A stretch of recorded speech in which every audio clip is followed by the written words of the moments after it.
books now. So, yeah, Star Wars. So, Phoenix, what did you think of said Star Wars movie? I happen to enjoy said Star Wars movie. Um, and kind of when I was trying to explain it to someone, I said I felt like it had sort of enough of the nostalgia pieces, right? Like there was enough kind of connecting to the Star Wars that I remember growing up.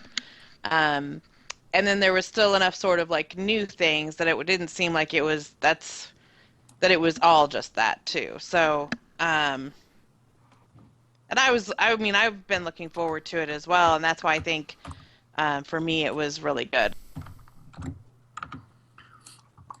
Yeah, that was pretty much what I was going for. I wanted to see the original cast kind of back doing their thing, and when I got that, I was like, "This is awesome." Yeah, Especially grumpy Han Solo with Chewbacca, and the two of them just giving each other a hard time was great. yeah, So, absolutely. I honestly thought that the interplay between Han Solo and Chewbacca were like one of the better parts of the movie. Yes. Because it wasn't just a Chewbacca is a big hairy thing in the back who looks threatening, but he actually had like a thing to him. Like he acted. What are we we're doing? waiting for something to spawn. I think I don't see any way to summon him.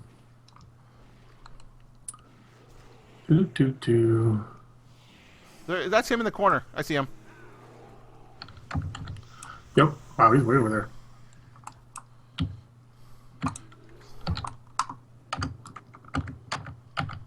So, any other thoughts about the movie? Any Um, specific thoughts? General thoughts?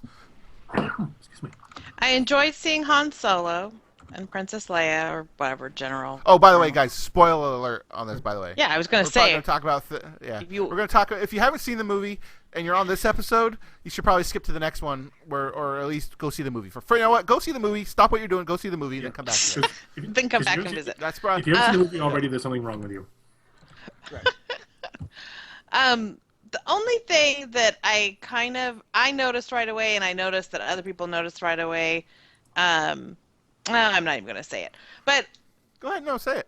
it's about the Carrie Fisher actress. Okay. Like she doesn't move, like you never see her walk. She's always just standing there, Right. Okay. and so it kind of made me. I was like, oh, I hope she's okay. That's kind of my. I'm like, why can't she walk?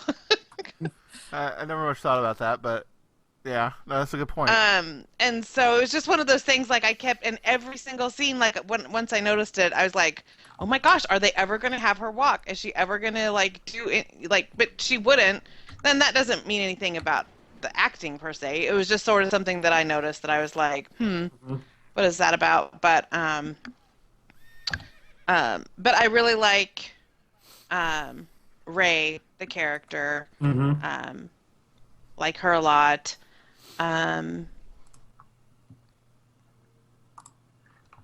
And like I said, I like the being able to see some of the kind of the original cast from the movie. Han Solo and Chewbacca being my favorites, of course, Yep. from the original. So, and I was glad to see how much they were actually in the movie because I was sort of thinking like, is it going to be one of those things where they're like on screen for like, maybe 2 minutes and then they're off and, something Right. happens and then Like a bye-bye. passing torch kind of thing. Yeah, exactly. But I was really happy to see how much they were actually in the movie and participated They were in in it the quite. kind of the Yeah, story they were and in it introducing quite a Ray. lot. Yeah.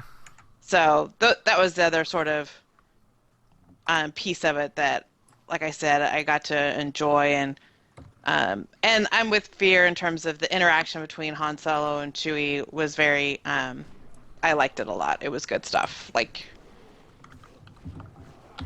again, just sort of hitting on those notes from the original movie, and kind of that whole kind of nostalgia piece of it, which I'm Right. glad that they, in a way, sort of paid a little homage to, just in terms of, even though they're trying to establish the new characters and new pieces of it, being able to kind of see that for myself and have those memories and all that rekindled, I liked it. I agree. Yay. But yeah, Yay for Star Wars! right. Yeah. Yeah, the jokes in there were just fantastic. They really were. Yeah, Is it true he was a war hero? Or absolutely. Chewie's just like, Yeah. Yeah. It's like, He's like, I'll talk my way out of it, and Chewie's like, I always do. I always talk my way out of it. I'll talk And my way he's out like, like I always do. really? And he's I like, do yes, too. yes, I always do. yeah. That was really funny.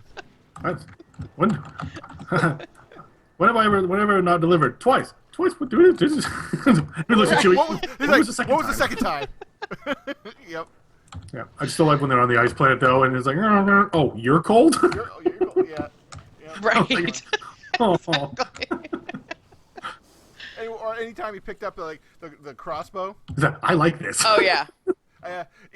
My immediate thought was one, hey, that's funny. I was like, okay, that's funny. But then my second thought was like, they've known each other for 50 years and he's never once picked that thing up to see what it was like. I was like, sure, why not? Well, knowing Chewie, he's pretty possessive about his gun. Yeah, well, yeah, true, but Han's like one of the few people that would be able to say, hey, I want to try that, and him not rip his arm off. How in the world did you capture these things? You used to have a bigger crew. Yeah. Like, I was glad at the amount that it was in it. I really was. And of course at the end I wasn't surprised. I was just waiting for it. Like, there it comes, and okay, there it is. Yeah, exactly. I mean, and that's. I think that was part of the negotiation with him was, we need you to be a part of this to kind of do the whole ferrying and the new people, but we'll kill you off at the end so you don't have to worry about it anymore. That kind of. Well, there's been a couple of people that I've watched podcasts about, and they're like, "Is he dead? Yolk. Is he really?" Oh, please. Stabbed through the chest with a lightsaber, and then he fell off of a very, very tall thing. That is true, but so did the Emperor, and he survived-ish. Well, yeah, because he was powerful on the dark side. Han is not. Well, this is Han Solo. He fell into the chasm of a planet that then exploded 5 minutes later. I'm not. What are you insinuating? Are you insinuating it's not possible? Is that what you're saying? Yes, is that what you're saying, Jamie? I'm saying it's ridiculously unlikely that Han Solo survived, and the only reason I say that is because Harrison Ford would probably not want to come back. Harrison Ford's wanted to die. We all knew. Everybody knew that. So what do we? I don't think everybody knows that, but I think a lot of people knew that. Well, that's.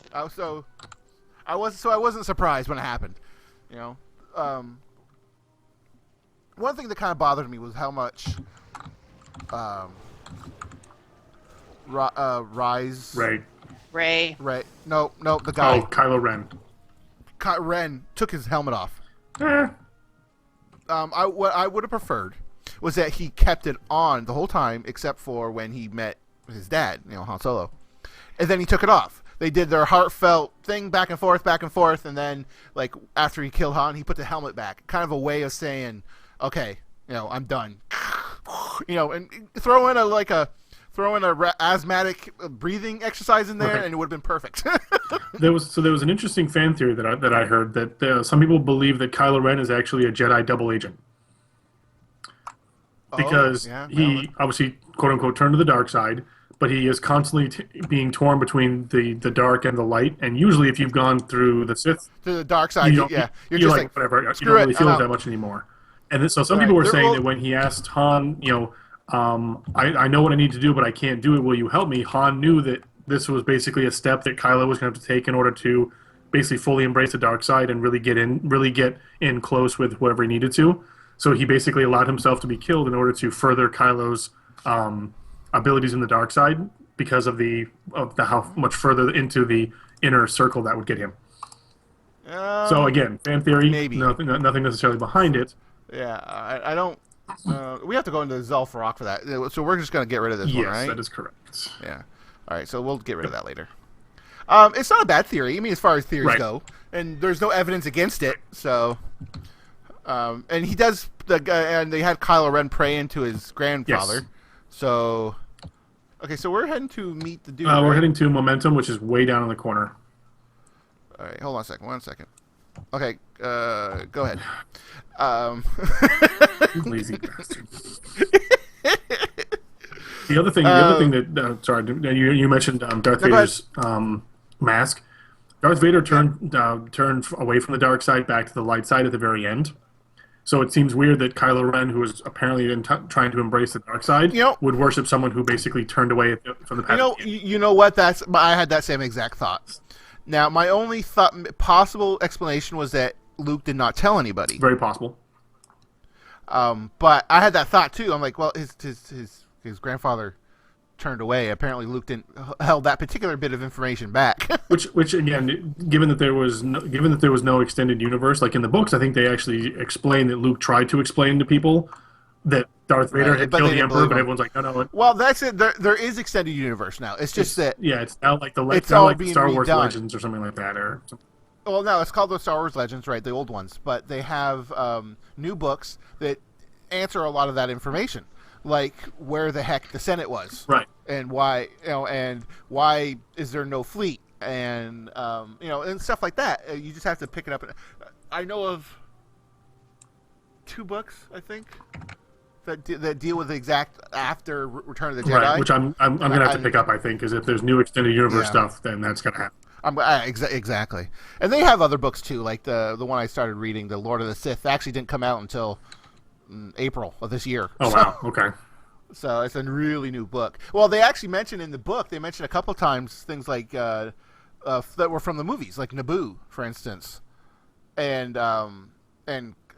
vulture droids and stuff like that. Things that if the person hadn't written it, they would have had to write it after the second series of movies, which most of the Star Wars Legends, like that dealt with this time period, were written a good deal before the movies were written or even thought about. Right.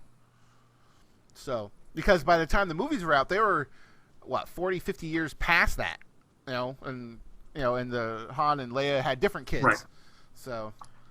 And that's what I have to get used to. Is it's the whole like new storyline thing, which usually annoys me. But if it's done well enough, it's just done right. But reading through this book. It's a very modern book, and so they're talking about things like terrorism, for instance, and stuff like that. And you're just like, okay, that's But I think it's going to be worth it. In my case, I'm probably going to get the audiobooks and listen to them while I work. There you go. So that's kind of going to be my. That's not a bad idea. I might look into doing that too. But you have to remember, getting the book is like $12. Getting the audiobook is like $25, $26. Which is kind of ridiculous. More than a little bit. And the worst part is, if I get the audiobooks, I can't share them with you. Oh yeah, that's right, because they're all copyright protected. Well, that's weird. I've never seen it. It's a hood that actually covers up my eyes. Interesting. Is this a town by any chance? No. Sad. Okay. So what are we doing first? We're heading in. We have to collect booty, burn some shacks down, and then kill. Yeah, because that's what I do. I collect booty. Yeah. Do you fear? Is that what you do? No, I'm not. No, I never said I was good at it. I just do it. That's right. Whoop, this is. Xavier's like, really? You haven't told me about this. Like, that's an interesting theory there. Is that also a new fan theory that's coming out? That fear. Oh, ow, oh, that hurt. Oh my goodness. To be fair, you deserve it. I did. Not the point, though. I mean, seriously. It's not the point.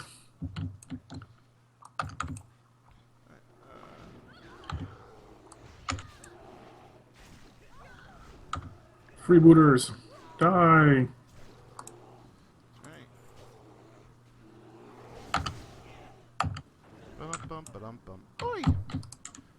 See, what else was there? There's a couple of things that I didn't really like, but people, as I listened to other people's thoughts on it, I'm like, okay, that makes a certain amount of sense. Like, for instance, when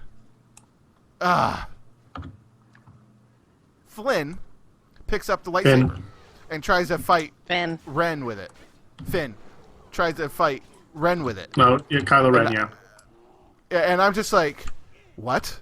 Like, holy God. If any other Jedi, Dark Jedi or otherwise, saw someone else that wasn't a fellow Force user pick up a lightsaber, they would have just ripped his head off without even a second thought. So, speaking to that, if you watch them, when I watch the movie a second time, Kylo Ren basically is toying with Finn the entire fight. because possible. like he's doing the only using one hand. I'm whipping around you, so you go spinning past me, and then Finn gets a lucky shot in, and then Kylo goes, okay, fine, that's enough of that, and then takes him down. There is that, and I thought about that, but also, okay, where the heck am I supposed to go now? Up here this way. I also thought that the going theory is that Ren is not trained completely. Correct. So that is yes, also part of it. He has the raw power, but he doesn't have the experience that all these other people would have had. Correct. And you also have to remember he was also severely wounded. He took a bowcaster shot to the abdomen that was shown to have flung stormtroopers back 30 feet. But it also shown that he used that pain to help. He kept hitting it and making it worse. So I'm not gonna say that was even part of it. By the way. Nice. I'm like a I call that a 9/10 of a bubble away. I'm really, really close. All right. So now let's go check out the. Where's this booty stuff? They're just things on the ground you pick up. Oh man. Mm-hmm. I haven't seen any. Yes. See this right here? Oh yeah, right there. I didn't say you could have it. I'm just saying I'm showing you what it is. Oh. There's also plates and stuff too. So basically, just look for. Just look for junk on the ground. Much. Yeah. So, and that's kind of the thought that the new head honcho guy, whatever his Lord something. Snoke. Snoke. I don't like that name, by the way. I think it's silly. And get both of these in here, little rat bastard. So what you're saying is I'm much better at finding the booty than you are. Well, yeah, I'd have to say that. I'm rusty. You're rusty. You're rusty? Yeah. Well, yes, I am. Huh. Okay. So. Right. Oh yeah. So people were talking about Lord Snook there about okay, so why does Ren, whatever, seem so poorly trained? And the thought is that this new guy was just well, I know that eventually he's gonna have to kill me as part of the whole Sith. There are only two of us kind of situation, right. And he's like, screw that. I'm not gonna do that. He's not gonna get trained at all. You know. Or just enough to be useful, because obviously the guy has raw power. I mean, he stopped that blaster bolt, which was super. That was really cool. By the way. Very, very. I was like, huh. I was like, oh wow, I was very impressed by that. But that's pretty much the only thing he did that I found impressive, and you can almost see proof in that in the way his lightsaber. Yeah, is, it's where it's very it's not smooth. It's very jagged, which kind of indicative of maybe he wasn't shown how to make one completely. Just enough to make it work, but not really.